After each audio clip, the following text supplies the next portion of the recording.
আসসালামু আলাইকুম প্রিয় শিক্ষার্থীরা, সবাই কেমন আছো? আশা করছি সবাই ভালো আছো, সুস্থ আছো। তোমাদের সবাইকে rotary school and college online ক্লাসের পক্ষ থেকে শুভেচ্ছা স্বাগতম। প্রিয় শিক্ষার্থীরা, আমি আজকে তোমাদের সপ্তম শ্রেণীর কৃষি শিক্ষা ক্লাস নিব। অনলাইনে ক্লাসের প্রতিটা মুহূর্তে প্রত্যেক ক্লাস তোমরা করছো, আশা করছি সবাই ভালো মতো ক্লাস করছো। এই করোনা মহামারীতে তোমাদের অনলাইনে ক্লাসের এই যে সূচনা, তোমরা প্রতিনিয়তই বাসায় পড়াশোনা করবে এই অনলাইন ক্লাসগুলো দেখে। প্রিয় শিক্ষার্থীরা, তোমরা জানো যে সপ্তম শ্রেণীর কৃষিশিক্ষা প্রথম অধ্যায়ে আমাদের আছে, একটু খেয়াল করো, বইটা আমি দেখাচ্ছি তোমাদের একটু। সপ্তম শ্রেণীর প্রথম অধ্যায়ে আমাদের আছে কৃষি এবং আমাদের সংস্কৃতি। আমরা এই অধ্যায়টা আজকে পড়ব এবং তার আগে তোমাদের বলবো, যারা ক্লাস করছো তারা অবশ্যই কমেন্ট বক্সে তোমাদের নাম, তোমাদের রোল এবং শাখা উল্লেখ করবে। তাহলে আমরা বুঝতে পারবো যে কে কে ক্লাস করেছো, কে কে ক্লাস করো নেই। তাহলে প্রিয় শিক্ষার্থীরা, আসো আমরা শুরু করি। আমাদের আজকে অধ্যায়টার নাম কৃষি এবং আমাদের সংস্কৃতি। এই অধ্যায় থেকে আমরা দেখো কী কী শিখবো এবং কী কী পড়বো, একটু খেয়াল করো সবাই। এর থেকে শিখবো পরিবার এবং সমাজ গঠনে কৃষির ভূমিকা। কৃষির ভূমিকা কী, যে সমাজ গঠনে কৃষি যে ভূমিকা রাখে সেই ভূমিকাটা কি, এটা ব্যাখ্যা করতে পারবে এখান থেকে, ঠিক আছে। তারপরে দেখো বিজ্ঞান ভিত্তিক কৃষি এবং কৃষকের উপর মানুষের নির্ভরশীলতার সম্পর্ক। এরপরে আমরা কৃষি পরিবেশ এবং ঋতু পরিবর্তনের সাথে কৃষি উৎপাদনের সম্পর্ক কী, এই তিনটা বিষয় আমরা আজকে ক্লাসে আমরা জানবো এবং ভালো করে জানবো। তোমরা সবাই তোমাদের বোর্ড বইটা অবশ্যই সামনে বের করবে, কারণ এখান থেকে আমাদের পার্টগুলো ভালো করে বুঝতে হবে এবং শিখতে হবে, যাতে পরবর্তীতে আমরা এখান থেকে সৃজনশীল, এমসিকিউ সব কিছু বুঝতে পারি। একটু ভালো করে খেয়াল করতে হবে সবাইকে। তাহলে প্রিয় শিক্ষার্থীরা, আসো আমরা প্রথম পার্টটা ভূমিকা কী আছে একটু পড়ি। তোমরা সবাই বই দিকে একটু খেয়াল করো। কৃষির সঙ্গে সংস্কৃতির সম্পর্ক রয়েছে মানব সমাজের ইতিহাসে এগিয়ে মানুষের কৃষিকাজ শুরু করার মাধ্যমে। মানে মানুষ যে মানব সমাজ যে তোমার ইতিহাস এগিয়ে এসেছে, এটা কৃষির কাজ শুরু করার মাধ্যমে। মানুষ খাদ্য, বস্ত্র, বাসস্থান ইত্যাদি মৌলিক প্রয়োজন মেটানোর জন্য কৃষিকে প্রধান উপাদান ব্যবস্থা হিসাবে গড়ে তোলা হয়েছে। তার মানে কি, খেয়াল করো একটু, যে এইখানে আমাদের দেখবা মৌলিক যে চাহিদাগুলো আছে সেগুলোর মধ্যে কি কি আছে। মানুষের খাদ্য, বস্ত্র, বাসস্থান, তারপরে তোমার আরও আছে শিক্ষা, চিকিৎসা, এগুলো আরও আছে। এই জন্য এগুলো কীভাবে গড়ে উঠেছে, কৃষির মাধ্যমেই গড়ে উঠেছে। জীবনকে নিরাপদ এবং আনন্দময় করার জন্য মানুষের হাজার বছরের ক্রমাগত প্রচেষ্টা চলেছে। এর মধ্যে দিয়েই নানা পরিবেশ, নানা আঞ্চলিক জাতিগত বৈশিষ্ট্য নিয়ে পরিবার এবং সমাজ, রাষ্ট্র গড়ে উঠেছে। মানে কতগুলো কথা দেখো, পরিবেশের নানা আঞ্চলিক বা জাতিগত বৈশিষ্ট্য নিয়ে এই পরিবার এবং সমাজ ও রাষ্ট্র গড়ে উঠেছে। উৎপাদন কর্মকাণ্ডের সঙ্গে সম্পর্কিত মানুষের অর্জনগুলোই কমে ওই মানবজাতির সংস্কৃতি হিসেবে গড়েছে। তার মানে বোঝাচ্ছে কি, যে আমাদের অধ্যায়ের নাম যেমন কৃষি এবং আমার সংস্কৃতি, এই সংস্কৃতি কিভাবে আমাদের মাঝে এসেছে এবং জাতিগত বলি, মানব বলি, সমাজগতভাবে বলি, যে কিভাবে এটা গঠন হয়েছে, আমাদের কৃষি থেকেই শুরু হয়েছে, সেটা কিভাবে, সেই বিষয়ে আমরা জানবো আজকে। দেখো পার্ট একে আমাদের কি আছে। পার্ট একে হচ্ছে পরিবার গঠনে কৃষি। তাহলে আমাদের পার্ট এক কি আছে দেখো, পরিবার গঠনে কৃষির ভূমিকা। পরিবার গঠন, এক কথায় যে আমরা বলতে পারি পরিবার গঠনের পিছনে কৃষির যে ভূমিকা আছে সেটা আমরা জানবো। দেখো সবাই একটু মনোযোগ সহকারে আমাদের পার্ট বাই পার্ট বুঝতে হবে, কারণ পার্ট বাই পার্ট বুঝতে পারলে আমরা কিন্তু আমাদের পড়াটা সহজ করতে পারবো। এবং এইখান থেকে আমরা যদি প্রত্যেকটা পার্ট থেকে যদি এমসিকিউ আসে বা ভিতর থেকে যদি আসে, তাহলে কিন্তু আমরা কি করতে পারবো, অ্যান্সার করতে পারবো। এটা কিন্তু আমাদের মাথায় রাখতে হবে। দেখো পার্ট এক, পার্ট একে আমাদের কি আছে, পরিবার গঠনে কৃষি। পরিবার গঠনে কৃষি। দেখো এই পার্টটা আমরা সুন্দর করে শিখবো। দেখো খেয়াল করে একটু, যে পরিবার গঠনে কৃষি, কিভাবে পরিবার গঠন করতে পারে কৃষি, সেটার বিষয়ে আমরা জানবো। দেখো সুন্দর করে একটা খেয়াল করো, এখানে একটা দেওয়া আছে, একটা চিত্র দেওয়া আছে, যেখানে লেখা আছে মা বাবা ও দুটি সন্তানের সুখী পরিবার। তার মানে তোমরা একটু খেয়াল করো যে আমি দেখাচ্ছি, তোমাদের বইয়েও আছে এটা, যে মা বাবা সহ দুটি সন্তান দিয়ে লেখা আছে একটি সুখী পরিবার এবং একটি ঘর। এইখানে কিছু তোমার দেখো একটা গরু আছে, কিছু হাঁস মুরগি আছে, কিছু আসবাবপত্র, মানে যা কিছু আছে সব মিলে আমাদের কৃষি এখানে দেখাইছে যে কৃষি যে একটা সংস্কৃতি তৈরি করতে পারে, একটা সুখী পরিবার তৈরি করতে পারে, সেই বিষয়টা একটা ফুটে তোলা হয়েছে এখানে। আচ্ছা, এরপরে দেখো খেয়াল করো, কৃষিকাজকে কেন্দ্র করেই আমাদের পরিবার এবং সমাজ গঠনের সূচনা হয়েছিল। মানে কৃষিকাজকে কেন্দ্র করেই আমাদের পরিবার এবং সমাজ গঠন হয়েছিল বা গঠিত হয়েছিল বা সূচনা হয়েছিল, যাই বলি, যেভাবেই বলি। কৃষিকাজকে করার আগে মানুষ পশু পাখি শিকার করে অথবা গাছের ফলমূল আহরণ করে খাদ্য সংগ্রহ করত। মানে কৃষিকাজ যখন শুরু হয়নি তার আগে মানুষ কী করতো? পশু পাখি শিকার করে খেত, তারপরে গাছের ফলমূল খেয়ে বেঁচে থাকতো। তার মানে কি, মানুষ কিন্তু তখনও জানতে পারে না যে কৃষি যেইভাবে চাষ করা যায়, এভাবে চাষাবাদ করে এগিয়ে নেওয়া যায় সব কিছু, এটা কিন্তু জানতো না মানুষ।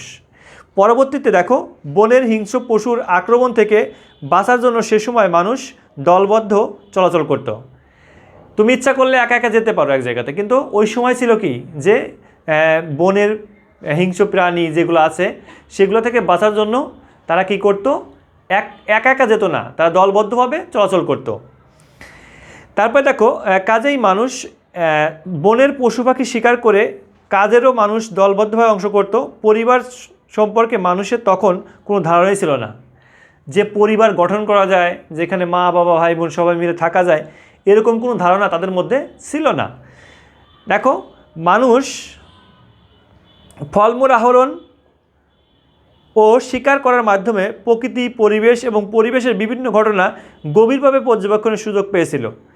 এক কথায় আমরা বলতে পারি যে মানুষ কিন্তু একসময় গুহায় বাস করত, গাছে বাস করত, তারা পশু শিকার করে খেত, তারপরে ফলমূল আহরণ করত। তারা কিভাবে চাষ করতে হয়, যেমন আমরা বলতে পারি যে আমরা ধান চাষ করি। ধান চাষ করার পরিপ্রেক্ষিতে কী হয়? আমরা এখান থেকে ধান পাই, ধান থেকে চাউল পাই, চাউল থেকে আমরা ভাত পাই, ভাত খাই। তার মানে যে ধান চাষ করে সে কিন্তু ধান বিক্রি করে আবার সবজি, ফলমূল, অন্য কিছু কিনতে পারে। আবার দেখবা যে ফল চাষ করে সে কিন্তু কী করতে পারে? ফল বিক্রি করে সে চাউল কিনতে পারে, ভাত রান্না করবে বা খাওয়া দাওয়া করবে। কিন্তু ওই সময় আদিম যুগে তখন কিন্তু মানুষ পরিবার, পরিবেশ বা সমাজ গঠন এগুলো কিন্তু কিছুই জানতো না। তারা কিভাবে বাস করত? তারা একা একা বাস করত, তারা ফলমূল খেয়ে বেঁচে থাকতো, পশু পাখি শিকার করতো। এগুলো কিন্তু তাদের একটা বৈশিষ্ট্য ছিল। এরপরে দেখো, তাহলে এই পার্ট থেকে আমরা কিন্তু মোটামুটি বুঝতে পারলাম আবার কি, যে এই যে নারী পুরুষ ভেদাভেদ বা এই যে তোমার সূচনা, যে এখন যেমন পরিবার গঠন করতে হলে মা বাবা, তারপরে দেখবা যে তাদের সন্তান সন্ততি, এটা নিয়ে কিন্তু পরিবার গঠন করা হয়। এক সময় কিন্তু এরকম ছিল না, যার যার মতোই সে বাস করতো। এখন দেখো, এইখানে একটু কথা আছে, সেটা হচ্ছে বুদ্ধিমতী নারী সবচাইতে সুস্বাদু ফলটি বীজ রাখলেন। তার মানে একটা ঘটনা দেওয়া আছে এইখানে। এই ঘটনাটার মধ্যে দেওয়া আছে যে যদি মানুষ আগে চাষাবাস করতে চায় তাহলে কিন্তু সে কী করতে পারে? ওই পার্ট থেকে কিন্তু তোমাকে আগে জানতে হবে ভালো করে। যত্ন করে মাটি নরম করে বীজ পুঁতে দিলেন, চারা গাছ গজালো, তাকে যত্ন করে বড় করলেন, এক সময় ফল পেলেন, এভাবেই বীজ পুঁতে দিলেন। মানে কি, নারীরা প্রথমে কৃষির সূচনা করেছিল। তাহলে একটা আমাদের ইম্পর্টেন্ট প্রশ্ন হচ্ছে, কারা প্রথমে কৃষির সূচনা করেছিল? নারীরা কৃষি প্রথম সূচনা করেছিল। এরপরে দেখো, শিকারের যুগে মানুষ আগুনের ব্যবহার ও নিয়ন্ত্রণ শিখেছিল। এখন দেখো, মানুষ কিন্তু একসময় জানতো না যে তারা আগুন জ্বালাতে পারবে, বা এই যে আমরা যে এখন দেখো মানুষ কিন্তু কত কিছু রান্নাবান্না করে খায়, ওই সময় কিন্তু রান্না করার কোনো সিস্টেম ছিল, মানে আগুন জ্বালানোই জানতো না তারা, কীভাবে আগুন জ্বালাইতে হয়, কীভাবে এই রান্নাবান্না করতে হয়, এটা জানতো না। পশুর মাংসের মতো গাছপালা থেকেও সিদ্ধ করে বা পুড়িয়ে সুস্বাদু খাবার কৌশল আয়ত্ত দেরি হলেও তারা নারীদের মাধ্যমে জেনেছে। এক কথায় যে আমরা বুঝতে পারি যে সব কিছুই প্রথমে কি নারীর মাধ্যমে হয়েছে এখানে, এবং খাবারগুলো কি তারা আস্তে আস্তে এগুলো ধারণা পেয়ে যায়, আস্তে আস্তে শিখে ফেলে, এবং কিভাবে করতে হবে, কোনটা দিয়ে করতে হয়, তারা আস্তে আস্তে জেনে ফেলছে। তাহলে আমাদের এই পার্টটা দেখো খুবই গুরুত্বপূর্ণ একটা পার্ট, যেখানে আমরা বলতে পারি যে অবশ্যই পরিবার গঠনের ক্ষেত্রে কৃষির ভূমিকা সর্বাধিক এবং গুরুত্বপূর্ণ। কারণ পরিবার গঠন তখনই হবে যখন একটা পরিবার গঠনের ক্ষেত্রে ভূমিকা, কারণ কৃষি যখন প্রয়োজন মনে করেছে, কৃষি কাজটা করার সাথে সাথে দেখবা যে মানুষ তাদের চাহিদা বুঝতে পারছে। যখন চাহিদা বুঝতে পারছে কৃষি পরিবার গঠন করার পরে, তখন দেখবা যে আবার কৃষিকাজ করা শুরু করছে। যেমন আমি তোমাকে একটা উদাহরণস্বরূপ বলতে পারি যে একটা ফ্যামিলিতে যদি 4 জন সদস্য থাকে, 4 জন ধরলাম, মা, বাবা, ভাই, বোন। আচ্ছা, এর মধ্যে তো অবশ্যই যদি 4 জন ব্যক্তি থাকে তাহলে অবশ্যই কারো না কারো কাজ করতে হবে, কারণ বাবা যদি আয় করে সবাই খেতে পারবো, বাবা যদি আয় না করে তাহলে সবাই খেতে পারবো না।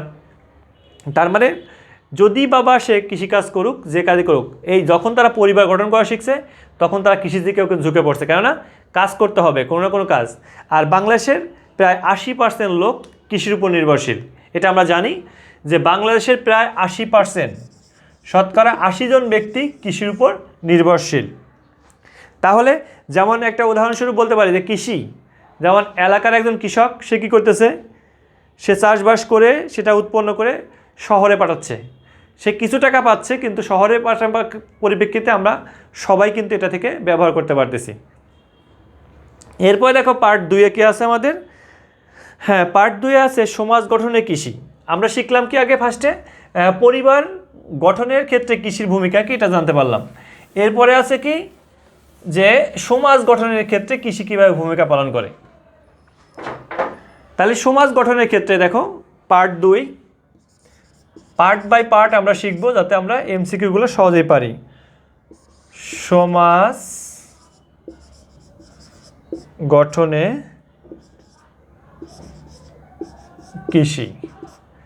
আচ্ছা দেখো, এখানে আরেকটা চিত্র দেওয়া আছে, একটু খেয়াল করো যে চিত্রের মধ্যে দেখো কিছু লোক উপরে বসে আছে, কিছু লোক নিচে বসে আছে, কিছু মহিলা আছে, কিছু পুরুষ মানুষ আছে। দেখো এখানে চিত্রের মধ্যে দেখতে পাচ্ছি আমরা, কিন্তু তোমরা একটু খেয়াল করো, চিত্রের মধ্যে দেখতে পাচ্ছি। এখন সমাজে বৈঠক, যদি আমরা প্রাথমিকভাবেই বলি যে সমাজে দেখবা যে সমাজ কখন গঠন করা হয়, কারণ মানুষ কিন্তু একা বাস করতে পারে না, সমাজে তারা দলবদ্ধভাবে বাস করে। একটু আমরা ভূমিকাটা পড়ি তাহলে বুঝতে পারবো আমরা, খেয়াল করো সবাই। তোমরা নিশ্চয়ই দেখে থাকবে বেশিরভাগ ক্ষেত্রে কৃষক মাঠে কাজ করে ফসল ফলান। এটা কিন্তু আমরা আগেই বলছি যে কৃষক কী করে, ফসল ফলায় মাঠে, তারা কৃষি কাজ করে মাঠ থেকে ফসল সংগ্রহ করে বাড়ি আনেন। কিষানি বাড়িতে আনা ফসল যত্ন করে সংরক্ষণ করেন। গ্রামের মহিলারা বাড়ি বাড়ি হাঁস মুরগি পালন করেন। বেশিরভাগ ক্ষেত্রে পুরুষরা গবাদি পশু খামার, হাঁস মুরগির খামার করে কৃষি উৎপাদন করে থাকেন। মাটির জিনিসপত্র তৈরি করে কুমার, লোহার জিনিসপত্র যেমন দা, কাঁচি, কুড়াল ইত্যাদি তৈরি করে থাকেন। দেখো কথাগুলো কিন্তু যে কৃষক কি, সে মাঠে কাজ করে ফসল ফলান। কিষানি কী করেন, সেগুলো বাড়িতে আনার পরে যত্ন করে সংরক্ষণ করেন। তারপরে দেখো গ্রামের মহিলারা হাঁস মুরগি পালন করেন। পুরুষরা কী করেন, তারা গবাদি পশুর খামার করেন বা হাঁস মুরগির খামার করেন। কুমার কী করেন, দা, কাঁচি, তারপর কামার কী করেন, মানে এক কথায় যে গ্রামের প্রত্যেকটা মানুষই কোনো না কোনো কাজের মধ্যে নিয়োজিত থাকেন। এখন কথা হচ্ছে আদিম যুগে কিন্তু আমাদের এটা ছিল না, আদিম যুগে এটার ব্যবহার কিন্তু আমাদের ছিল না যে তোমার মানুষ এটা চাষ করবে, এই ফসল ফলাবে, ওই ফসল ফলাবে, এটা কিন্তু মানুষের ছিল না। এরপরে আমাদের আছে আদিম যুগে পরিবারের সদস্যরা সক্ষমতা ও সুবিধা অনুযায়ী পরিবারের কাজগুলো করতেন। আদিম যুগে মানুষ নিজেদের সক্ষমতা, মানে পরিবারের যে ভালো সে দেখেছে, যে ভালো সে পড়াশোনা করছে, যে খারাপ সে কী করছে, মাঠে কাজ করছে, এরকমভাবে তারা কিন্তু নিয়মতান্ত্রিকভাবে চলছে। এভাবেই মানুষের মাঝে শ্রম বিভাজন সুবিধা তৈরি হয়েছিল। সমাজে গঠন ও শ্রমবিধানে দেখো ভূমিকা রেখেছিল। কেন দিন দিন পরিবার আকার ও আস্তে আস্তে সংখ্যা বৃদ্ধি পেতে শুরু করলো। মানুষের ফসল পরিচর্যা করে ফলন বৃদ্ধি করতে শিখলো। তার মানে কি, আস্তে আস্তে মানুষ কি নিজেদের মধ্যে এই যে পার্থক্য তৈরি করতে পারলো, যে কেউ বেশি করে, কেউ কম করে, কেউ একটা কাজ তাড়াতাড়ি করতে পারে, কেউ আস্তে আস্তে করে, কেউ কৃষিকাজ করবে, কেউ দেখা গেছে যে ধান চাষ করবে, কেউ অন্য চাষ করবে, কেউ গবাদি পশু চাষ করবে, মানে এক কথায় যে এক এক ব্যক্তি পরিবারের এক এক সদস্য এক এক কাজ করতে শুরু করে। এবং দেখো মানুষের ফসল পরিচর্যা করে ফলন বৃদ্ধি করতে শিখলো। আস্তে আস্তে কি মানুষ দেখো যখন আধুনিক যুগে চলে আসলো তখন কিন্তু, যেমন আমি উদাহরণস্বরূপ একটা বলতে পারি যে এক সময় মানুষ কি করতো, নাঙল মানে গরু দিয়ে নাঙল চাষ করতো, গ্রাম্য ভাষায় নাঙল চাষ করতো। কিন্তু এখন কিন্তু মানুষ তা করে না। এখন কি করে, এখন কিন্তু ট্র্যাক্টর বা কোনো কিছু দিয়ে কিন্তু চাষবাস করা হয়। এই ক্ষেত্রে তোমাদের মনে রাখতে হবে প্রিয় শিক্ষার্থী বন্ধুরা, যে কৃষির ক্ষেত্রে কিন্তু একসময় মানুষ মানে বছরে একটা ফসল করতে পারতো, কিন্তু এখন কিন্তু সেই জায়গায় কিন্তু মানুষ অনেক বেশি পরিমাণ ফসল উৎপাদন করতে পারে। কেন? আধুনিক ছোঁয়ায় বা বিভিন্ন প্রক্রিয়া অবলম্বন করে তারা কিন্তু সচেতন। এক সময় দেখবা পোকামাকড়ের দমনের কোনো কিছু ছিল না, এখন কিন্তু কীটনাশক ব্যবহার করা হয়। এক সময় ফলন বেশির জন্য কোনো কিছু ব্যবহার করা হতো না, এখন সার তোমার যে কোনো ধরনের প্রয়োজনমূলক ব্যবহার করা হয়ে থাকে, মানে ইত্যাদি ধরনের ব্যবহার করে থাকে। আরেকটু পড়বো, দেখো খেয়াল করো, মানুষ আর গুহায় না থেকে পরিবেশ থেকে মাটি, বাঁশ, কাঠ, পাতা, মানুষ কি এই আগেই বলেছে একবার যে মানুষ একসময় গুহায় বাস করতো। গুহা থেকে মানুষ চিন্তা করলো যে কীভাবে বাস করতে পারে, তখন তারা চিন্তা করলো কাঠ খুঁটি দিয়ে একটা ঘর বানানো যায় কিনা। আস্তে আস্তে তারা কী করলো, বাঁশ কাঠ খুঁটি দিয়ে ছাউনি ঘর তৈরি করলো। ছাউনি ঘরে থাকতে থাকতে একসময় চিন্তা করলো আমরা তো টিন কাঠ দিয়ে বড় ঘর তৈরি করতে পারি, একসময় বড় ঘর তৈরি করলো। তারপরে আস্তে আস্তে একসময় কী করলো, চিন্তা করলো যে আমরা তো এটা না, আমরা ইট বালি সিমেন্ট দিয়েও বিল্ডিং করতে পারি। এবং একসময় চিন্তা করলো যে আমরা একা একা থাকবো কেন, সমাজে আমরা সবাই মিলেমিশে বাস করতে পারি। একই জায়গাতে একই এলাকার মধ্যে যদি অনেকগুলো পরিবার একসাথে বাস করা হয় সেটাকে আমরা সমাজ বলে থাকি। তার মানে কি, মানুষ কিন্তু একসময় আস্তে আস্তে সমাজে বসবাস করতে শুরু করলো। এই যে এইখানে যে ছবিটা দেখালাম তোমাদের, যে পরিবারে গ্রামের মধ্যে একটা সমাজ বৈঠক হচ্ছে, যে সমাজে কোনো সমস্যা হচ্ছে সেটা সবাই মিলে সমাধান করতেছে। সমাজে দেখো কোনো অনুষ্ঠান বলো, আচার বলো, যে কোনো কিছুই সবাই কিন্তু একসাথে ইনশাল্লাহ তারা কী করতে পারে, একসাথে সমাধান করতে পারে। তাহলে আমরা দুইটা পার্ট শিখলাম। এক নম্বর পার্টে আমাদের কী ছিল, এক নম্বর পার্টে ছিল পরিবার গঠনে কৃষি, এক নম্বরে ছিল কি পরিবার গঠনে কৃষি, দুই নম্বরে আমরা পড়লাম সমাজ গঠনে কৃষি। তাহলে সমাজ দেখো কিভাবে সমাজটা গঠন হয়েছে আমরা কিন্তু বুঝতে পারছি। তাহলে এইভাবে দেখো সমাজটা আমাদের গঠন হয় আস্তে আস্তে। মানুষ কিন্তু তখন সমাজে বাস করা শুরু করলো, তারা পরিবার গঠন করা শুরু করলো। এই জন্যই বলা হয় পরিবার গঠনে কৃষির ভূমিকা অপরিসীম এবং সমাজ গঠনেও কৃষির ভূমিকা অপরিসীম। তাহলে প্রিয় শিক্ষার্থীরা, আমরা যেগুলো শিখলাম এর মধ্যে থেকে আমরা তোমাদের একটু হোম প্র্যাকটিস দিব। সেটা হচ্ছে তোমরা অবশ্যই এই পার্ট 1 ও 2 থেকে